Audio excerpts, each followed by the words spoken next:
Hello and welcome to Leading While Human. Today we welcome Charle Peck, a therapist, former educator, author, keynote speaker, and one of the leading voices helping professionals thrive under pressure. She is also the author of a book that I have been kind of carrying around for the last year, and I've read and I've been sharing with folks. It's a book that she co-authored with one of my guys, Joshua Stamper, The Language of Behavior, a framework to elevate student success. Welcome, Charle, to Leading While Human. Thank you. I truly am grateful to be here with you all. It's so nice to just connect with you guys here. You're doing great work. Well, thank you so much, and you are as well. And I'm grateful to be here again with my ride or die, my bandmate Sonia Matthew. And Sonia, I know you have got a biography of I Charle to do. share.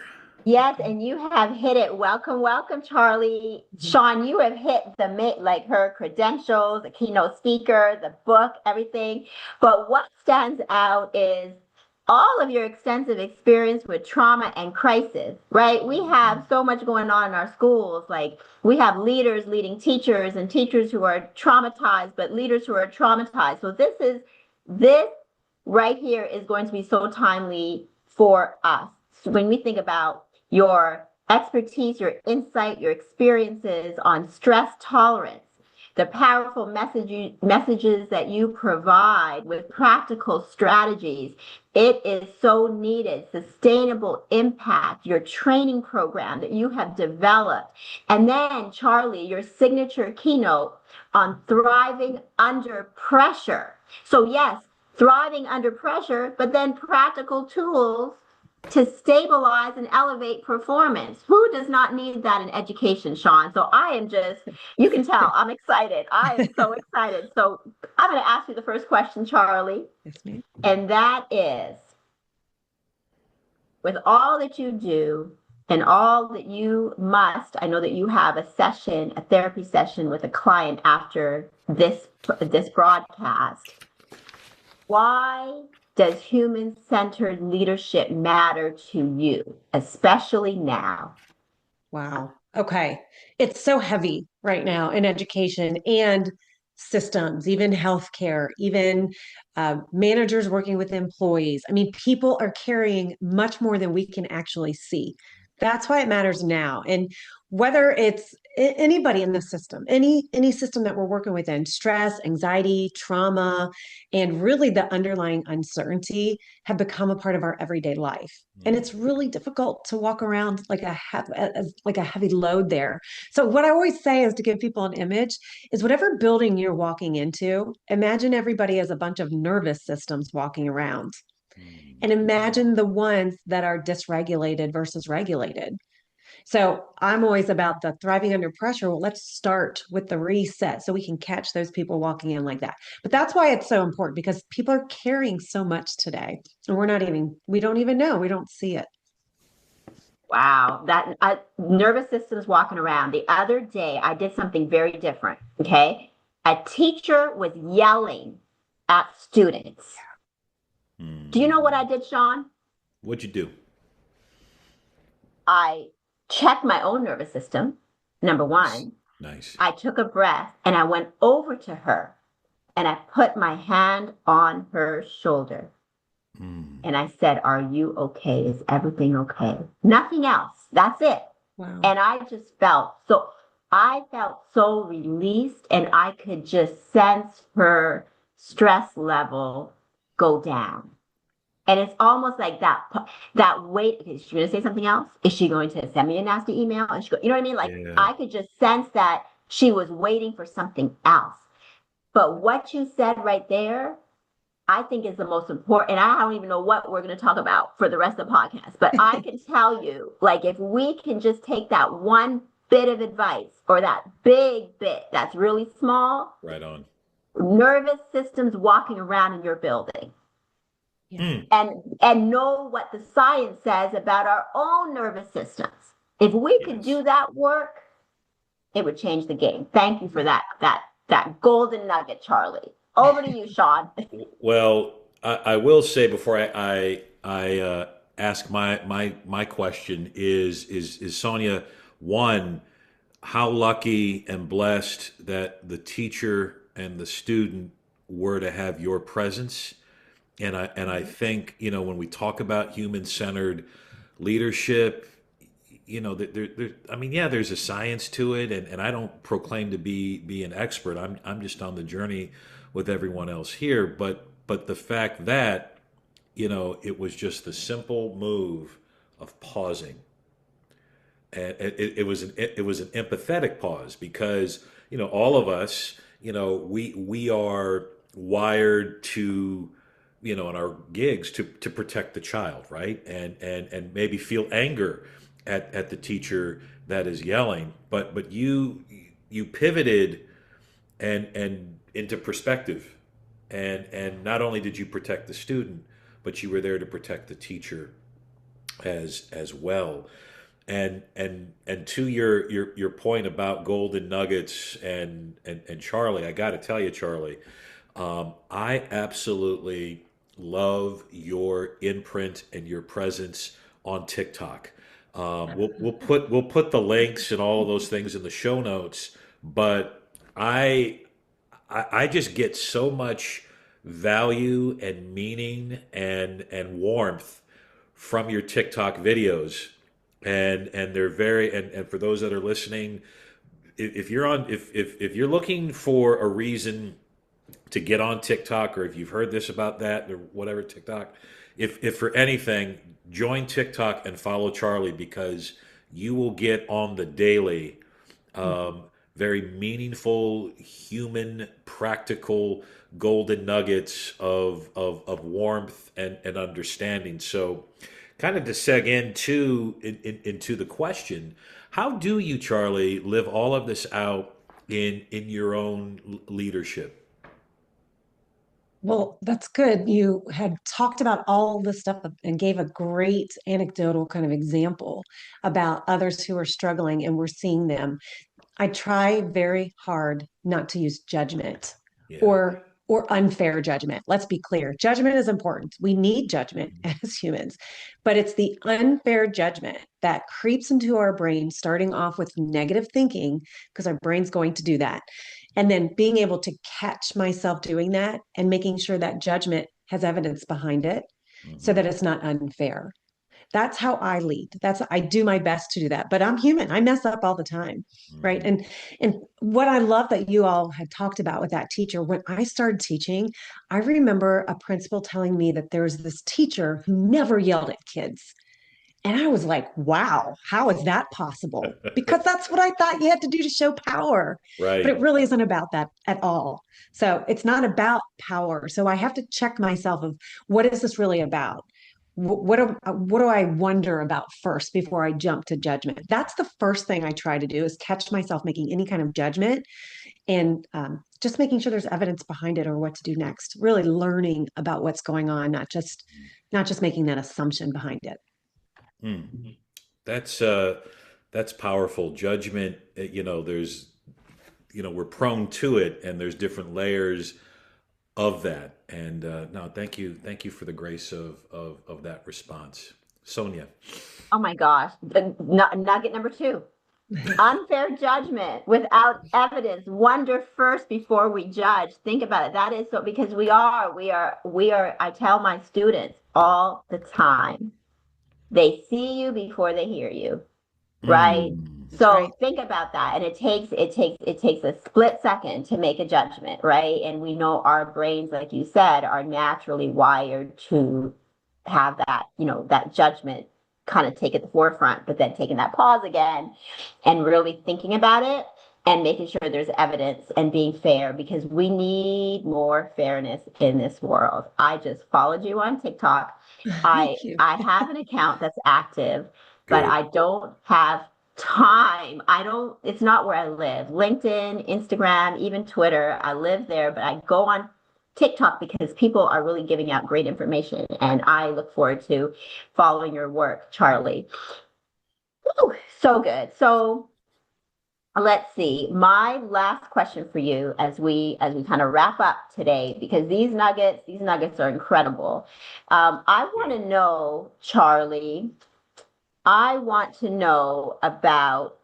Let's see. I'm thinking about the right question to ask you, and I'm thinking, uh, you know, staying in this work and being and constantly just doing the work, right? You're constantly, if they call it like, fatigue, right? Like emotional fatigue or empathy fatigue. That is a real thing. And I have found even in my work as a school leader, Mhm. I have to constantly take care of myself so that I can take care of others. We go back to the example of the teacher. Yes, it's important that those kids feel safe and secure and happy, but if we're not taking care of the teacher, Mhm. then it's not really it's going to be counterproductive. So, what are some tips you have for our viewers and for me and for Sean, as far as taking care of yourself so that we can lead optimally as human first leaders? Yeah, I would say let's not try to make it about having to do self-care. We need to change the language because that feels like, first of all, people in education especially roll their eyes when they hear these buzzwords. And so we need to move away from buzzwords. Right? And I know that you all do that. It's great. And the gimmicky stuff, like that doesn't work. And self-care, it's great. It's a great idea, but if it's one more thing to do, then Right we on. don't actually get it done. Then we now feel like a failure, and then we carry more weight on our nervous system, and it shows up as a reactivity and a body response, and all the things that are already bringing us down. And so the idea is to integrate into our everyday practice.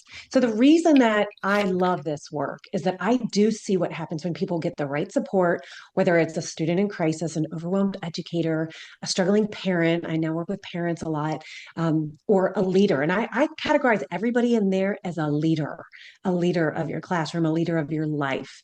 Okay. And so any skill that we teach has to integrate into everyday practice.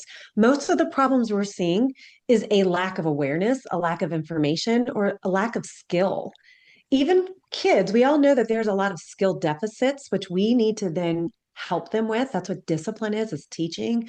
But Mhm. also, that's what the role of a leader is when they're leading adults. So, the tip there to look out for ourselves is notice our own responses, because when you're in the space of others, it absolutely impacts them. Think of it as energy transfer, right? Mhm. If you extend your arms out, there's something called heart math. This is really neat. You should look it up. um, the energy that we spread amongst ourselves about an arm's length, that's where other people are feeling it. So think about that space we're sharing with others. So Wow. noticing that building skills can actually build the confidence and reduce our anxiety and the tension and the uncertainty that we have. So whatever we're not feeling confident about, get skills in that, be held accountable for that so that you can show up in a way that you have tools to work with. That's what I love about the work that I do and the training. It's awesome because I'm seeing the changes. I love that. And oh my goodness, and just taking little piece going back to the first gem that was dropped, right? Our nervous system and helping people to understand in little micro ways, this is the impact of your nervous system. This is what happens, right? I Yes. use all the time in its simplicity. And I use it with my staff and I use it with the students.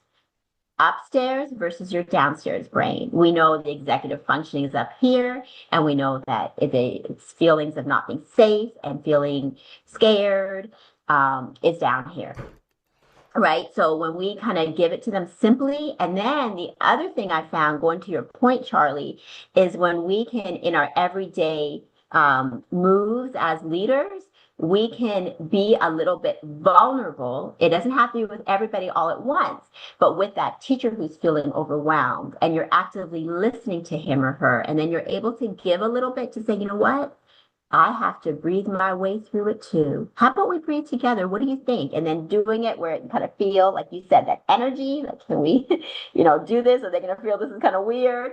And Mm. then that spreads. That's what I found, Sean. It kind of spreads to the other staff members and they're like, hey, like this is what we did together. Like, you should, don't be so intimidated by her, or don't be so, because we as leaders kind of have this, maybe this judgment, right? Going back to what you said about who or how this person is.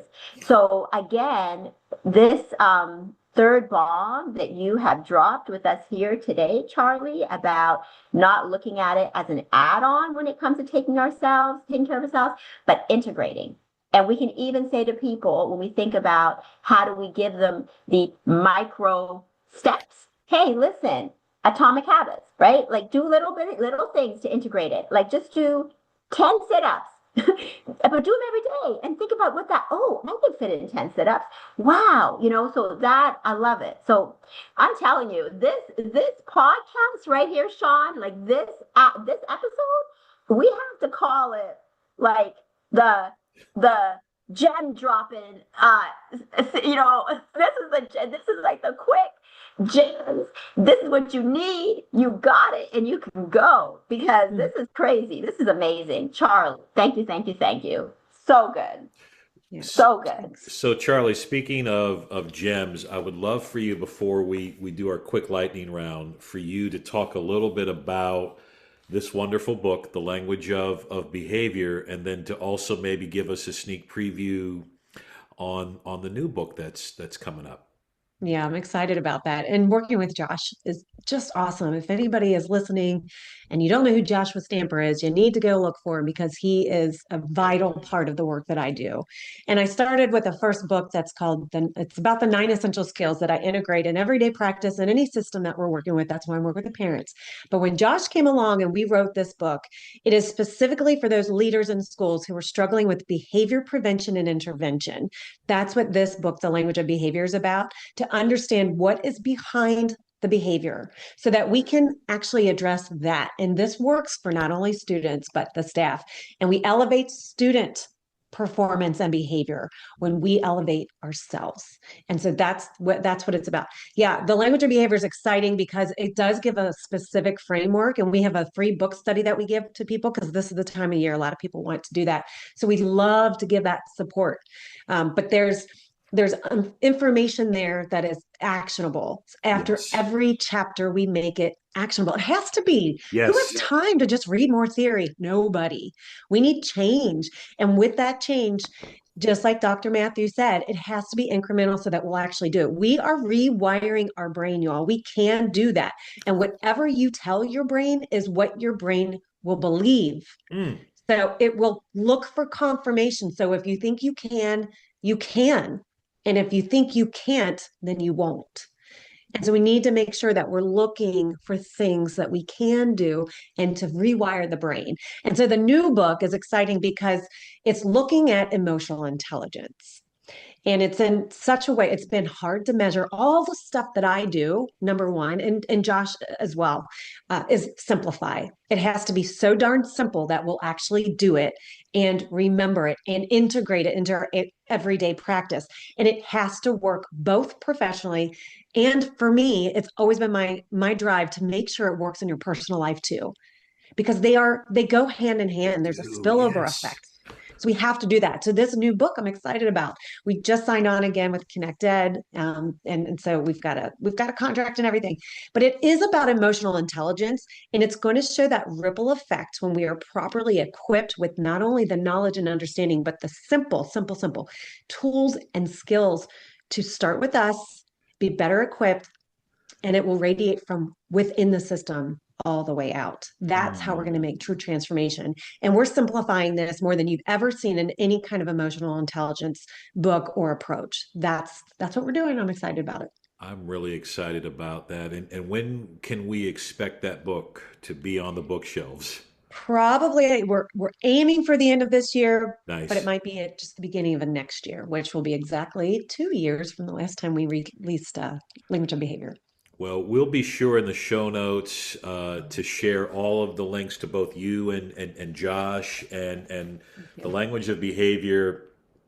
You can easily, you can go get it directly from them. You can go on Amazon, go to your friendly neighborhood, local independent bookstore and say, hey, I'm looking for the Language of Behavior. Put it on the bookshelf and great resources in this book. I can attest to this.